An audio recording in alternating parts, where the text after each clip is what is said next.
जी बताइए, आज आप भोपाल पहुंचे? जी हाँ, आज हमारी जो न्याय पद यात्रा है भोपाल पहुंची है। मैं बताना चाहूंगी कि मध्य प्रदेश के इतिहास में बड़ा ही दुखद और पीड़ा वाला ये जो है विषय है कि मुझे 200 से ज्यादा किलोमीटर चल के आमला से भोपाल आना पड़ रहा है अपने न्याय के लिए। तो आप देखिए कि किस तरह का अन्याय मध्य प्रदेश शासन मेरे साथ कर रही है। पहले मुझे सर्वधर्म प्रार्थना करने से रोका गया, सभी धर्मों के धर्मगुरु आए थे, मेरे घर का उद्घाटन था, उससे डर करके उन्होंने उसे रोका, मुझे जाने से रोका।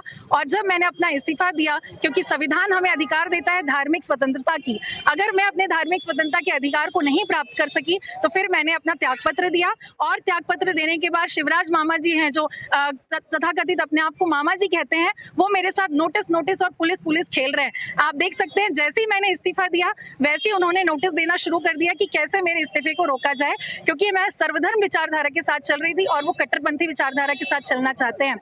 यहाँ तक नहीं रहा जब मैंने ये कह दिया कि अब मेरे पास जब कोई रोजगार नहीं है, आप मेरा त्यागपत्र मंजूर नहीं कर रहे हैं, तो मैं चुप नहीं बैठूंगी। महिलाओं के अधिकार के लिए और वंचित वर्ग के अधिकार के लिए अब मैं लड़ाई लड़ूंगी, अब मैं राजनीति में आना चाहती हूँ। तो फिर उन्होंने रोकने का काम किया। हाईकोर्ट में मैंने पिटीशन डाला तो हाईकोर्ट में गुमराह करने का काम जो है मध्य प्रदेश शासन के जिम्मेदार अधिकारी करते हैं। तो मैं माननीय जो हमारे शिवराज मामा जी जो अपने आप को मामा जी कहते हैं, मैं तो ये कहना चाहूंगी कि क्या उनको अपनी इस भांजी की प्रताड़ना दिखाई नहीं दी अभी तक?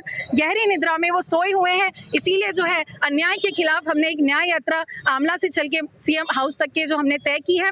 आज वो यहाँ बाबा साहब के चौराहे पर बोर्ड ऑफिस पर पहुंची है और हम जैत भी गए थे। मैं बताना चाहूंगी कि जो शिवराज मामा अपने आप को कहते हैं कि मध्य प्रदेश का मैं मामा हूं और मध्य प्रदेश की मुझे चिंता है, तो मैं ये कहना चाहूंगी कि ऐसे मामा, ऐसे राजा जिसकी प्रजा दुखी हो, जिस मध्य प्रदेश में एक महिला को 200 किलोमीटर से ज्यादा पैदल चल के आना पड़ता हो, वो मामा नहीं, वो कंस मामा है। मैं तो यही कहना चाहूंगी, अगर मामा में हिम्मत है तो मैं 10 दिन से सड़कों पर हूँ, आज मेरा 12वां दिन है। अगर उनमें हिम्मत है तो मुझे आंखों से आंखें मिलाकर आके मुझे बताएं कि इस बेटी के साथ वो अन्याय क्यों कर रहे हैं। उनके पास कोई जवाब नहीं है, वो पुलिस को आगे कर देते हैं। जब हमने अपनी न्याय यात्रा शुरू की थी, पुलिस के माध्यम से हमें डराया गया, धमकाया गया, रोका गया कि आपके ऊपर गोली चला दी जाएगी, डंपर से कुचल दिया जाएगा, आपको भोपाल नहीं पहुंचने दिया जाएगा। और मैं बताना चाहूंगी कि कल जैसे ही हम मंडीदीप पहुंचे तो उन्होंने पुलिस को वहां पर भेजा और हमें रोकने का काम किया। हम लोग रात भर छुपते छुपाते हुए यहाँ पहुंचे हैं। ऐसा लग रहा है जैसे मुझे अपराधी बना दिया गया है।